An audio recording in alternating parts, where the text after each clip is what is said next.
지금까지 보아왔었던 자산시장의 흐름과는 또 다른 흐름이 나타날 수도 있다라고 생각을 합니다. 그래서 달러와 같은 안전자산을 담아놓고 그런 다음에 시나리오 변화에 유연하게 대응하는 방법들, 다양한 자산에 분산해놓고 기다리는 거.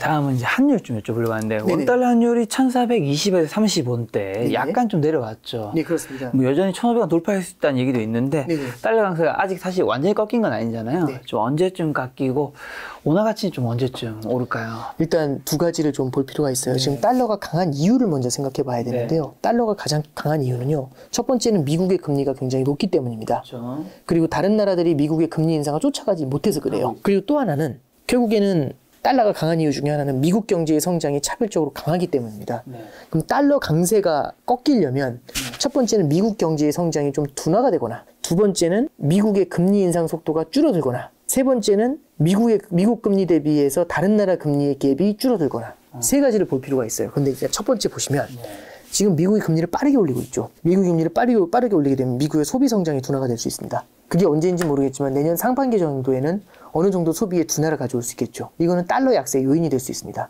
두 번째는 미국의 금리가 지금 오르곤 있지만 다른 나라보다 빨리 올리고 있거든요. 목적지에 빨리 도달하려고 시간이 없으니까. 그럼 빨리 올린다는 얘기는 빨리 목적지에 도달한다는 얘기죠. 그럼 미국이 먼저 도달한 다음에 다른 나라는 뒤늦게 올리면서 따라갈 수 있죠. 그러면 미국이 목적지에 먼저 도달할 때까지는 미국 금리 대비해서 갭이 벌어질 겁니다. 이건 달러 강세 요인이죠. 근데 미국이 목적지에 도달하면 그 다음에 다른 나라는 계속해서 따라가겠죠. 갭을 좁혀가겠죠. 내년 상반기 정도에는 미국이 금리 인상의 정점을 확인하게 될 거라고 보고 있고요. 그 상황에서 다른 신흥국들은 금리 인상을 추가하면서 쫓아가게 될 겁니다. 금리의 갭이 그만큼 줄어들게 되겠죠. 그러면 이제 정리해보면 성장의 둔화가 내년 상반기 정도 나타날 것 같다. 금리의 갭이 내년 상반기에 줄어들 것 같다. 그러면 지금 나타나고 있는 일방적인 달러 강세 있죠. 이게 내년 상반기 말 정도 되면은 방향을 조금은 바꾸게 되지 않을까. 현재는 좀 그렇게 기본 시나리오는 좀 보고 있습니다. 미국의 강달러 어쨌든 여전한데 이걸로 인한 환율 쇼크는 지금 심각한 편인가 어떤 편인가요? 이게 쇼크라기보다는요. 환율이 이제 옛날 금융위기 때처럼 막 한꺼번에 팍 튀어 올라간 게 아니고 슬슬 올라갔고, 또 하나는 환율 쇼크가 나타나는 가장 큰 이유 중에 하나가 특정 국가에서 자본이 유출이 되기 때문에 나타나는 거거든요.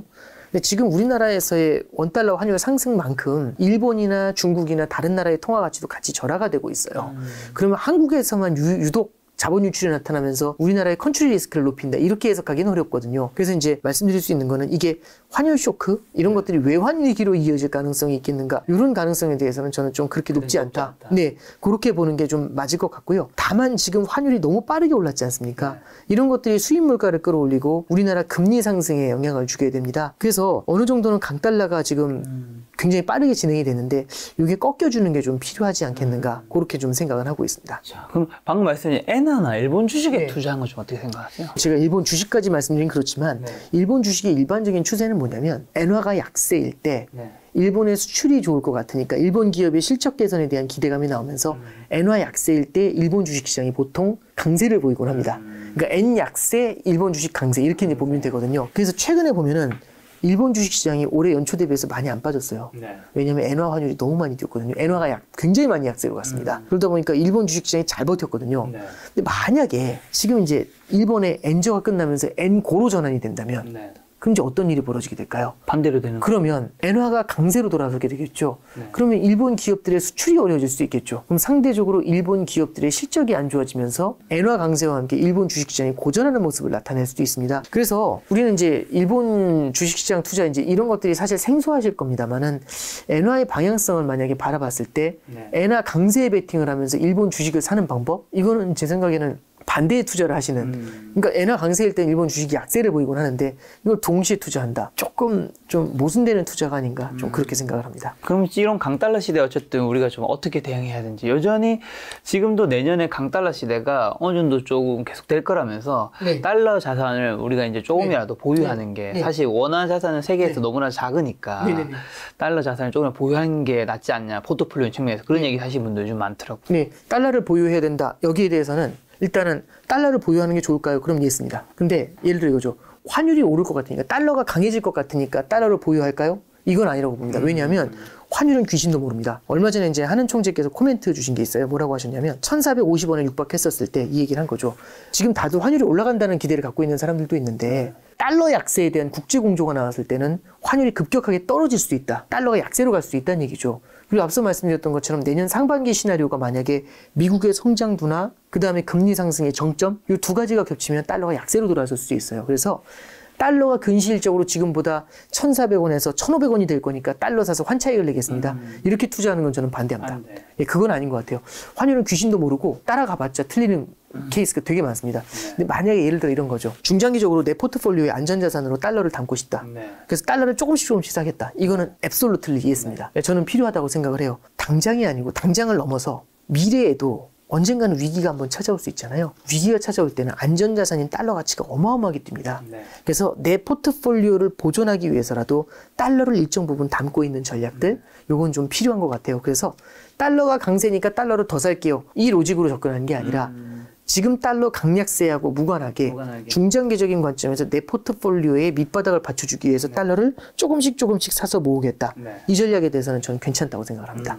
자, 그럼 이제 이번 시간에는 글로벌 경기랑 한국 경기 좀 진담해 보려고 하는데, 세계 경제 지금 좀 괜찮은지, 세계 경제의 흐름 좀 어떻게 보세요? 일단은 저는 이렇게 생각을 합니다. 첫 번째는 인플레이션이 전 세계적으로 이어지고 있다는 게 첫 번째 포인트고요. 그 인플레이션의 발원지는 결국에는 공급망의 문제도 있는 거지만은 미국 쪽에서의 문제가 큰 것 같아요. 그렇죠. 미국의 금리 인상 속도가 빠르다 보니까 환율을 끌어올리고 수입 물가를 끌어올리고 이게 이제 모순되는 구조죠. 미국의 중앙은행은 미국의 경기를 보면서 정책을 결정합니다. 근데 문제는 뭐냐면 미국의 중앙은행의 정책 결정은 미국에만 영향을 주는 게 아니라 전 세계에 영향을 주는 게 문제죠. 우리나라 금리를 미국이 별로 관심 없을 거거든요. 근데 우리는 미국 금리를 쳐다봐야 되지 않습니까? 참 아이러니한 거죠. 그러면 미국은 어쩌면 미국 중앙은행인 연준은 금리 인상 인하를 하면서 미국 경제에 포커스를 맞추고 있는데 미국 연준의 금리 인상 인하가 오히려 다른 국가들을 굉장히 어렵게 만들 수도 있다. 이제 이렇게 해석을 할 수 있는 거거든요. 이런 겁니다. 수학 클래스입니다, 여기가. 수학 클래스인데 저처럼 수포자도 있고 여기 보니까 수학 공부 잘하는 전국 수학 1등이 있어요. 학생 중에. 수학 선생님이 들어오셨습니다. 수학 선생님 그러면 저처럼 잘 못하는 사람한테 포커스를 맞추고 가야 되는데 전교 1등한테 포커스를 맞춘 거죠. 와, 수학의 정석을 하루 만에 떼버립니다. 그럼 저 같은 수포자는 포기하게 되겠죠. 멘붕에 빠지게 되겠죠. 그러면 이렇게 보시면 돼요. 미국 경제가 그 전교 1등이고요. 연준이 수학 선생님입니다. 그리고 제가 수포자가 이머징 국가들이죠. 그럼 연준이 이머징 국가들의 상황도 같이 감안을 해줘야 되는데 전혀 감안하지 않고 미국 경제만을 바라보면서 팍팍팍 금리 인상을 땡기고 이렇게 됐었을 때는 미국 이외의 국가들이 굉장히 좀 고전하는 모습을 나타낼 수가 있겠죠. 그래서 이제 글로벌 경기 전체를 봤었을 때는 미국과 non-US, 미국 이외 지역의 구도 요거를 좀 생각해 볼 필요가 있다. 그리고 그 사이에는 미국의 금리 인상이 만들어내는 인플레이션이 있다. 이게 일단 저는 중요한 구도라고 보고요. 두 번째는 결국에는 이제 러시아 우크라이나로 연결이 되어 있는 블록화인데요. 러시아 우크라이나가 결국에는 우크라이나를 중심으로 해가지고 서방의 자유진영, 그 다음에 러시아를 중심으로 해서 중국, 인도가 묶여버리는 문제가 생기고 있는 거죠. 그러면 글로벌 국가들의 분절화는요, 중장기적으로는 인플레이션에도 영향을 주게 되지 않을까 그런 생각을 좀 하게 됩니다. 그래서 글로벌 경제 바라볼 때 저는 두 개가 결국에는 첫 번째 이제 말씀드렸던 것처럼 이 글로벌 국가들의 분절화, 그다음에 두 번째는 미국 이외의 국가들의 어떤 그 뭐라고 해야 돼요? 성장률의 차이, 예, 어떤 이것도 마찬가지로 성장의 어떤 불균형, 예, 이런 것들이 좀 영향을 주고 있지 않는가 그렇게 생각을 합니다. 미국 얘기해 주셨는데 유럽 경제는요? 이게 유럽은 조금 제가 봤을 때는 좀 많이 어려운 것 같아요. 유럽의 성장률 둔화도 굉장히 강한데 이 정도로 성장률이 둔화가 되면은 금리를 인하하면서 경기를 부양해줘야 되는데 유럽 같은 경우도 지금 물가가 굉장히 높게 오르지만 금리 인상을 늦출 수밖에 없거든요. 왜냐하면 유럽도 이탈리아라든지 스페인이라든지 이런 국가들, 그리스 같은 국가들은 국가 부채가 엄청나요. 이런 상태에서 금리를 올려버리면 받는 충격이 상당히 클 수가 있거든요. 그러다 보니까 유럽 국가들 같은 경우는 금리를 세게 올리지도 못하고 물가를 세게 잡지도 못하고 그러니까 정말 우왕좌왕하는 거죠. 그러다 보면 물가 상승세가 제어를 할 수가 없지 않습니까? 그러면 계속 끌어올리게 됩니다. 그래서 지금 독일 같은 경우는 소비자 물가 지수가 10%를 넘고 막 그러거든요.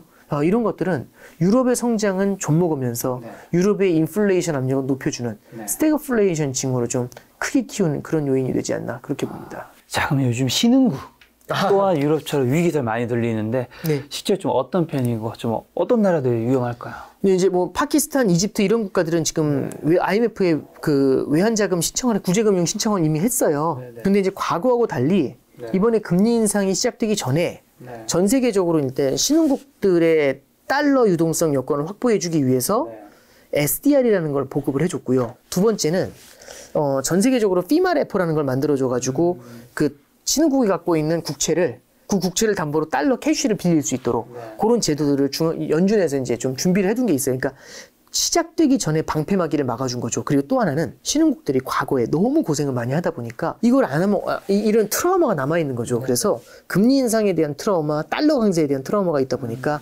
외환보유고에서 달러를 많이 쌓아놨어요. 우리나라 같은 경우도 외환보유고가 4,150억 달러 이렇게 되거든요. 꽤 많은 외환보유고를 쌓아놨습니다. 그러니까 말씀드렸던 것처럼 결국엔 달러를 많이 쌓아놨기 때문에 신흥국이 과거처럼 막 팍팍 쓰러지고 이러진 않을 것 같습니다. 다만 그런 대비가 덜 돼 있는 작은 약한 고리급의 신흥국들, 앞서 말씀드렸던 이집트나 파키스탄 같은 그런 국가들 같은 경우는 좀 고전하게 되지 않을까 싶습니다. 자, 요즘 글로벌 공급망은 어떻게 됐나요? 그 대란은 좀 해결이 됐나요? 결국에는 상하이나 이런 데 있는 컨테이너 운임은 굉장히 빠르게 떨어졌고요. 그 다음에 앞서 말씀드렸던 것처럼 국제유가는 130불에서 80불 수준까지 내려와 있는 상태입니다. 그래서 유가라든지 운송비 같은 것들은 좀 많이 다운이 됐거든요. 근데 이제 여전히 좀 남아있는 건 리스크 요인으로 남아있는 건 러시아 우크라이나에 대한 이슈, 이게 공급망에서는 굉장히 큰 악재로 작용할 수가 있고, 두 번째는 기후 사이드에서의 좀 변화가 생각보다 시장에 영향을 좀 주게 되는 것 같아요. 그러니까 요즘 보면은 100년 만에 홍수, 뭐 500년 만에 가뭄 이런 얘기가 심심치 않게 들려오거든요. 이런 것들은 작황의 좀 문제 이런 것들을 줄 수가 있고요. 이런 것들이 만약에 운이 안 좋아가지고 러시아가 우크라이나한테 곡물 수출할 수 있게 해주는 게 이제 막혔을 때 이런 이슈가 같이 겹치게 된다면은 이런 것들은 일시적으로는 인플레이션 압력을 굉장히 강하게 높여줄 수 있는 그런 악재가 될 수가 있겠죠.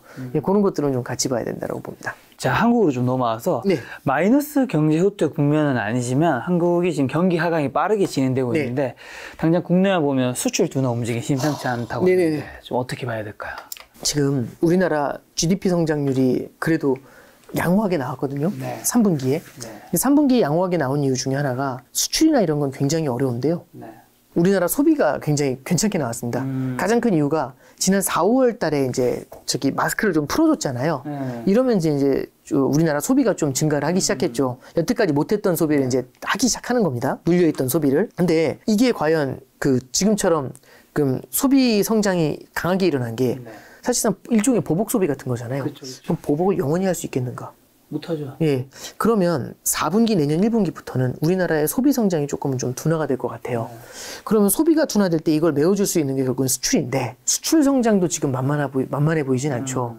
되려 이제 우리나라는 지금 7개월 연속으로 무역 적자를 겪고 있습니다. 이렇게 됐었을 때는 수출 쪽에서의 성장도 둔화될 가능성이 좀 높거든요.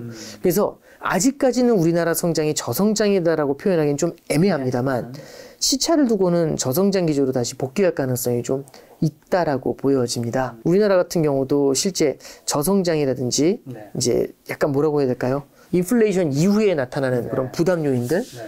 그래서 이제 저성장인데 물가는 올라가니까 스태그플레이션으로 진입하는 초기 단계 이런 징후들은 조금씩 좀 보여주는 게 아닌가 그렇게 생각합니다. 자, 내수 경기도 부정적인 건 좀 마찬가지인 것 같은데 좀 어떤 편인가요? 이게 결국에는 보복 소비가 좀 둔화가 된다라고 만약 가정했었을 때, 그리고 이제 금리 인상의 영향이 약간 후행적으로 온다고 가정했었을 때, 그러면 우리나라 내수 소비도 좀 둔화될 가능성이 있거든요. 특히 이것도 뭐하고도 연관이 되냐면 소비는 자산 시장하고도 연관이 되죠. 그렇죠. 주가라든지 부동산 시장이 위축되는 걸 좀 감안한다라면은 내수 소비의 성장이 올해 이제 3분기만큼 계속해서 이어질 가능성이 높지는 않을 것 같습니다. 네. 자, 한국의 가계부채는 혹시 어느 정도인가요? 지금 이제 1,800조가 넘는데요. 네, 위험한 편인가요, 그거는? 네, 부담스럽죠. 변동금리의 비율도 높은 편이고 사이즈도 크잖아요. 그러면 금리 1%가 올랐을 때 부담해야 되는 이자 부담만 18조가 늘어나는 겁니다. 그럼 그만큼 소득이 늘어야 되는데 자산 사이드에서의 소득은 좀 위축이 되고 있는 거고 급여가 그만큼 올려줘야 되는데 기업들의 실적이 둔화되는 모습이 나타나게 되면은 이건 역시 쉬운 모습은 아니거든요. 그래서 사실상 지금의 기조가 이어지게 됐었을 때는 우리나라 실물 경기의 둔화가 나타날 가능성은 좀 높아지는 거 아니겠는가 그렇게는 좀 보고 있습니다. 지금까지 드린 질문을 좀 정리하는 질문을 들어보면 지금 같은 상황에서 그러면 이제 돈은 좀 어디로 이동하고 우리는 무엇을 가져야 하고 부의 시그널은 무엇이 있는지 이런 상황에서 어떻게 해야 될까요? 저는 결국에는 올해 나타날 수 있는 시그널을 가장 크게 봤을 때 금리하고 환율 쪽에서 시그널이 좀 크게 나타날 거라고 생각을 해요. 그 금리하고 환율의 시그널이라는 건 뭐냐면 지금 3고라는 얘기를 하고 있지 않습니까? 고물가, 고금리, 고환율. 그럼 이게 영원히 이어질 것인가? 그 생각을 잠깐 해보는 거죠. 그게 아닐 수가 있죠. 그럼 그게 어디서부터 풀려나올지 모르겠지만 금리가 고점을 먼저 형성하든 환율이 고점을 먼저 형성하든 그게 만약 환율이라든지 금리 쪽에서 만약 고점을 형성하게 되면은 지금까지 보아왔었던 자산시장의 흐름과는 또 다른 흐름이 나타날 수도 있다라고 생각을 합니다. 그래서 돈의 흐름이 여태까지는 코로나 이후에는 돈을 많이 풀어주니까 이 유동성이 자산시장에 가서 고였다면 지금은 생각보다 물가가 많이 오르고 실물 경제의 둔화와 함께 기업 실적이 둔화되니까 주식시장으로 흐르지 못하는 자금이 금리가 세게 올라가니까 은행 예금에 가서 고여 있지 않습니까? 만약에 이제 금리의 고점이나 환율의 고점을 만약에 확인을 하게 된다면 사람들은 지금의 그나마 높았는데 내려갈 것 같은 금리의 고점이라도 잡아놓기 위해서 예금을 장기로 들어갈 수도 있고요. 그죠? 그러면은 높은 금리를 주고 있는 기업 쪽으로의 자금 이동도 나타날 수가 있겠죠. 물론 아직까지는 조금 시간이 걸린 미래의 얘기겠지만 그래서 저는 돈의 흐름이라는 게 현재 쏠리고 있는 게 영원하다라고 판단하면 안 되는 것 같아요. 그러면 지금 같은 경우는 예금 쪽으로 고금리 정기예금 쪽으로 자금이 굉장히 많이 쏠리는데 이런 흐름이 나중에 또 다른 반전을 만들어낼 수도 있지 않겠는가. 그래서 제가 앞서 말씀드렸던 것처럼 무언가 이게 유연함이라는 게 되게 중요하다라고 생각을 하고요. 유연함이 나타나기 위해서는 안전한 자산을 내 포트폴리오에 조금은 담고 있어야 됩니다. 그렇기 때문에 어떤 충격이 다가왔을 때 그걸 완충시켜 줄 수 있는 달러와 같은 안전자산을 담아놓고 그런 다음에 시나리오 변화에 유연하게 대응하는 방법들 이렇게 자산 운용을 가져가시면 어떻겠는가 그런 제언을 좀 드려봅니다. 여러 가지 반전이 있을 수 있고 유연하게 대응하기 위해서 만약에 지금 뭐 돈 뭐 현금 뭐 1,000만 5천만 있으신 분들이 좀 더 기다리기 위해서 그냥 예금에 잠깐 피신해 있는 건 어떻게 생각하세요? 뭐 그런 것들도 답이 될 수가 있겠죠. 근데 이제 예를 들어서 예금이 피신을 한다라고 하면 저는 이제 그런 말씀을 좀 드려보고 싶어요. 그러면 예를 들어서 지금의 금리가 고점이 아닐 수도 있지만 또 고점일 수도 있지 않습니까? 있죠. 그러면은 지금의 고점일 확률 10%도 안 될 것 같은데 그러면 10% 정도는 예금을 조금 긴 걸로 묶을 수 있죠. 나머지는 단기로 묶을 수도 있고 단기 정기 예금 같은 경우 언제든지 만기가 돌아오니까 언제든지 빼가지고 다른 투자에 기회를 살려줄 수가 있지 않습니까? 근데 만약에 진짜 지금이 금리의 고점이었다면 이 10%가 효자 노릇을 할 수도 있는 케이스가 되겠죠. 그래서 우리가 예금이라는 걸 할 때도 예금도 분산 투자. 그럼 사람들이 되게 웃거든요. 말도 안 되는 소리라고 생각할 수도 있지만 이렇게 금리가 빠르게 올라갈 때는요. 예금도 투자. 예금 같은 경우도 다양한 만기를 나눠가는 것들도 투자가 될 수가 있습니다. 그래서 매크로 환경이 빠르게 바뀌는 걸 개인 투자자가 따라갈 수가 없어요. 저도 매크로를 보는 사람이지만 이렇게 현기증나게 매크로 환경이 빠르게 바뀌는 건 본 적이 없거든요. 그러면 개인 투자자가 이걸 보면서 하나하나 따라가면서 대응한다? 저 어렸을 때 물고기 잡으러 간 적이 있어요. 이제 아기 때 그물 하나 들고서 물고기 잡으려고 쫓아다니면 한 마리도 못 잡아요. 물고기가 저보다 빠르잖아요. 그렇죠. 그냥 가만히. 그러면 저희 삼촌 같은 경우는 탁 그물 갖다 꽂아 놓은 다음에 떡밥을 그물에 이렇게 뿌리시더라고요. 그럼 가만히 있다 보면 라디오 들으시면서 가만히 있다 보면 물고기가 와서 떡밥을 먹어요. 한참 있으면 이거는 뭐 위험한 게 아닌가 보다 해서 들어왔겠죠. 그럼 슥 들어요. 그럼 한 마리씩 잡혀요. 큰 게. 따라 했었죠. 근데 애기는 뭐가 다르냐면 기다릴 수가 없죠. 딱 해서 떡밥 떨어뜨려봤는데 안 와요. 그때 또 집어던지고 또 쫓아다니는 거죠. 한 마리도 못 잡거든요. 저는 매크로 환경이 바뀌는 걸 따라가서는 답이 없다고 생각합니다. 가능성을 보고서 기회를 딱 잡아놓고 다양한 자산에 분산해놓고 기다리는 거. 저는 분산 투자가 국자는 그거 하면 돈 못 벌어요 라고 하지만 큰 돈을 짧은 시간에 벌 수 없는 건 전 동의하고요. 다만 정기예금 플러스 알파의 수익률로 꾸준히 쌓아가는 건 그리고 크게 잃지 않는 건 가능하다고 생각합니다. 그래서 계속 내내 되게 재미없는 말씀을 드린 것 같지만 맨날 분산 투자하래 이런 얘기는 하시는 것 같지만 이번에 하락장을 보시면서 분산 투자가 과연 어느 정도의 효과를 갖고 있는지를 한번 좀 이렇게 기억을 해 두실 필요가 있을 것 같고요. 이번에 하락장 말고 또 다른 하락장이 또 있을 거지 않습니까? 그렇죠. 우리 투자를 지금 1, 2년 할 거 아니고 20년 한다면 또 다른 하락장도 있겠죠. 그러면 그 다음 하락장 나왔을 때는 이번에 하락장의 경험이 매뉴얼로 남아있다면 이걸 버틸 때 소중한 매뉴얼이 되지 않을까요? 그래서 분산 투자에 대해서 다시 한번 되새겨보시는 것, 유연함을 되새겨보시는 것과 그리고 하락장에서 살아남아서 매뉴얼을 남겨놓으시는 건 그럼 다음 하락장에서는 지금보다는 보다 더 현명하게 대응하실 수 있지 않겠습니까? 네. 저는 지금보다 중요한 건 미래라고 생각을 합니다. 네. 지금의 어려움도 결국은 미래를 위한 밑거름이 된다. 이제 그런 생각으로 한번 지금의 어려운 걸 한번 견뎌보시는 것도 어떠실까 좀 그렇게 말씀드리고 있습니다. 알겠습니다. 부부장님 가시기 전에 남은 이제 11월, 12월 2024년 지금 이제 투자 포인트 눈여겨봐야 될 변수만 한번 딱 집어넣고 가주신다. 네, 저는 일단 인플레이션에 대한 기대가 어떻게 바뀌는지가 되게 중요한 것 같아요. 네. 이게 과연 진짜 고질병으로 남게 될 것인가, 요게 하나가 있고요. 두 번째는 앞서 말씀드렸던 것처럼 금리 인상을 너무 빠르게 했지 않습니까? 이게 이게 효과가 뒤늦게 한꺼번에 확 쓰나미처럼 몰려오면서 생각보다 어려운 곳, 생각보다 의외의 곳에서 이제 균열을 만드는 것들인데, 예를 들어서 지금 얘기 나오는 것 중에 조금씩 나오는 것 중에 하나가 미국 국채 시장의 유동성이 조금 문제가 되는 거 아니냐, 이런 얘기가 나오고 있습니다. 그래서 이제 이런 것들은 사실상 하나의 게임 체인저 역할을 할 수도 있거든요. 영국도 국채 시장이 어려우니까 중앙은행이 나서서 이걸 커버를 해줬던 게 있었어요. 그럼 이번 같은 경우도 이런 변화의 가능성들도 나타날 수 있는 하나의 트리거가 되지 않나 싶습니다. 그래서 인플레이션이 어떻게 바뀌는가, 요거하고 두 번째는 말씀드렸던 것처럼 국채 시장의 트리거, 이런 것들이 어떻게 작용하는지가 좀 변수가 아닐까 싶습니다.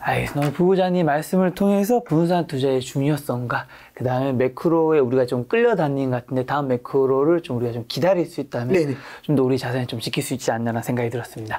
오늘 만난 손님은 오건영 부부장님이었습니다. 지금까지 여러분 소중한 시간 함께 해주셔서 정말 감사합니다. 오늘도 김 작가였습니다. 고생 많으셨습니다. 네, 감사합니다.